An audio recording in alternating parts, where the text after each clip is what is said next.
آج آپ کو بہت سے لوگ اسلام کے نام پہ ایسی باتیں کرتے ہیں سنائی دیں گے. فلاں جی ایک ڈاکٹر آئی تھی پاکستان میں، اس نے پاکستان کے لوگوں کے لیے بڑا رفائی کام کیا تھا. اس کے مرنے پر بھی لوگوں نے کہا کہ نعوذ باللہ ثم نعوذ باللہ، اس کے لیے ایسے دعائیہ الفاظ جو نیک مسلمانوں کے فوت ہونے والوں نیک مسلمانوں پر کہے جاتے ہیں. اللہ رحمت کرے، ہم کہتے ہیں نا، مرحوم بھی کہہ رہے، رحمہ اللہ کہہ رہے تھے، رحمت اللہ علیہ کہہ رہے تھے.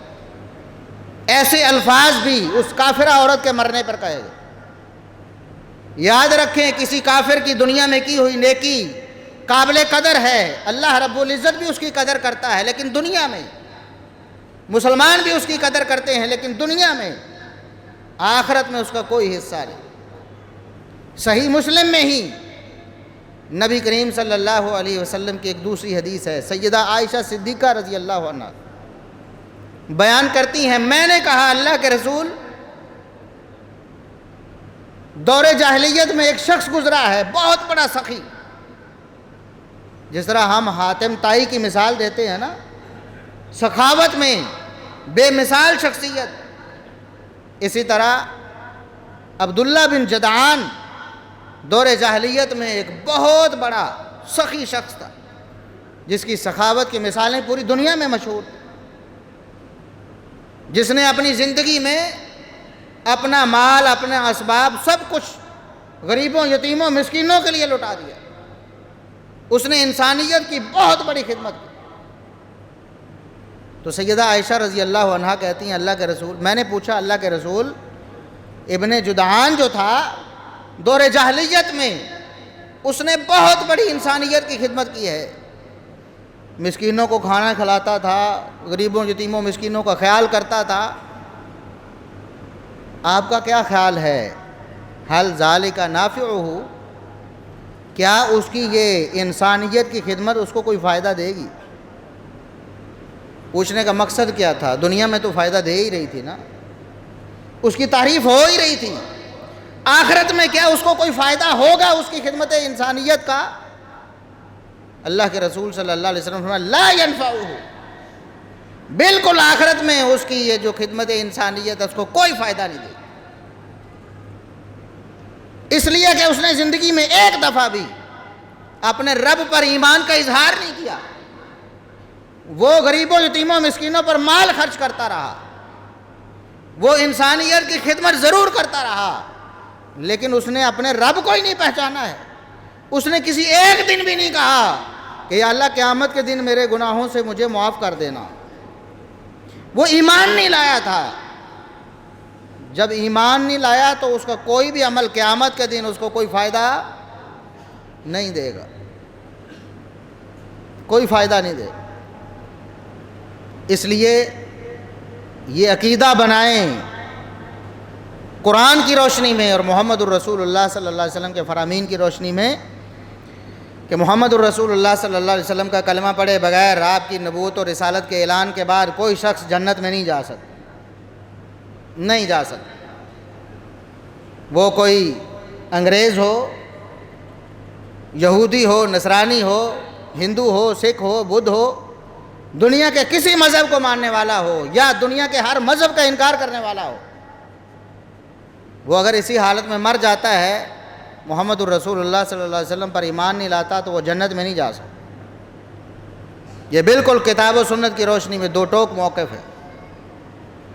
آج کوئی بھی فوت ہوتا ہے، کوئی بھی مر جاتا ہے، انڈیا کا کوئی اداکار مر جاتا ہے، تو اس کے لیے ہمارے نوجوان ہلکان ہوئے پھرتے، اس کو جنت کے سرٹیفکیٹ بانٹ رہے ہوتے. اور ایسی عورت پاکستان میں مری جو صریحاً اسلامی تعلیمات کا مذاق اڑاتی تھی، نہ قرآن کو مانتی تھی، نہ رسول اللہ صلی اللہ علیہ وسلم کو مانتی تھی. ایسی عورت کے فوت ہونے پہ بھی لوگوں نے اس کو جنت میں بھیجنے کی کوشش کی. بھئی آپ نے جنت میں بھیجنا ہے، جنت کا مالک اللہ ہے، جہنم کا مالک اللہ ہے. جب اللہ فرماتا ہے کہ فلاں جنت میں نہیں جا سکتا، تم اس کے بھیجنے کی کوشش کرتے ہو. قرآن نے دو ٹوک الفاظ میں محمد الرسول اللہ صلی اللہ علیہ وسلم کو منع فرما دیا. اے نبی جو شرک کی حالت میں مر جاتے ہیں، کفر کی حالت میں مر جاتے ہیں، حتیٰ کہ وہ منافق جو زبان سے کلمے کا اقرار بھی کرتے ہیں لیکن دل کے کھوٹے ہیں، باوجود اس کے کہ وہ محمد صلی اللہ علیہ وسلم کا کلمہ بھی پڑھتے ہیں، فرمایا چونکہ انہوں نے دل سے کلمہ نہیں پڑھا لہٰذا آپ کے لیے جائز نہیں ہے، میں منع کرتا ہوں آپ کو کہ آئندہ آپ نے کسی ایسے شخص کے لیے اللہ رب العزت سے مغفرت کی دعا نہیں کرنی۔ ما کان للنبی والذین آمنوا ان یستغفروا للمشرکین ولو کانوا اولی قربی، چاہے کتنے قریبی رشتہ دار ہوں، کسی کا باپ ہے تب بھی، کسی کی ماں ہے تب بھی، کسی کا بھائی ہے تب بھی، کسی کا چچا تایا ہے تب بھی، اس حالت میں دنیا سے چلا گیا شرک کرتے ہوئے، فرمایا نہ نبی کے لیے کوئی گنجائش ہے، نہ اس کو اللہ نے اجازت دی ہے، نہ کسی مومن کو اجازت دی ہے کہ اس کے لیے دعائے مغفرت کرتا پھرے۔ پہلے ایسا ہوا تھا نا، اللہ رب العزت نے فرمایا کہ میرے نبی اگر 70 دفعہ بھی ان کے لیے بخشش مانگے نا میں نے پھر بھی معاف نہیں کرنا، آپ کیوں ان کے لیے بخشش مانگتے؟ میرا فیصلہ ہو گیا، آپ 70 دفعہ بھی مانگیں، ان کے لیے دعا مانگے تو میں نے معاف نہیں کروں گا۔ تو رسول اللہ صلی اللہ علیہ وسلم کے دل میں یہ خیال آیا، رحمت کائنات تھے نا، خیال آیا کہ ہو سکتا ہے 70 سے زیادہ دفعہ مانگوں تو اللہ معاف کر۔ پھر اللہ رب العزت نے سرے سے منع فرمایا کہ ایسے لوگوں کے لیے دعا قطعاً آپ کر ہی نہیں سکتے، ولا تقم علی قبرہ، ایسے لوگوں کی قبر پہ بھی نہیں جانا آپ نے دعا کرنے کے لیے۔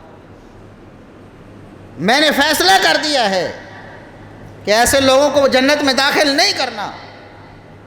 ان اللہ لا یغفر ان یشرک بہ ویغفر ما دون ذلک لمن یشاء، میں اللہ نے یہ فیصلہ یہ اعلان کر دیا ہے کہ اللہ شرک کے علاوہ سارے گناہ معاف کر دے، سارے گناہ معاف کر دے، اللہ چاہے بغیر سزا دیے جنت میں بھیج دے، اتنے بڑے بڑے گناہ ہوں، لیکن شرک کو اللہ رب العزت معاف نہیں کرے گا۔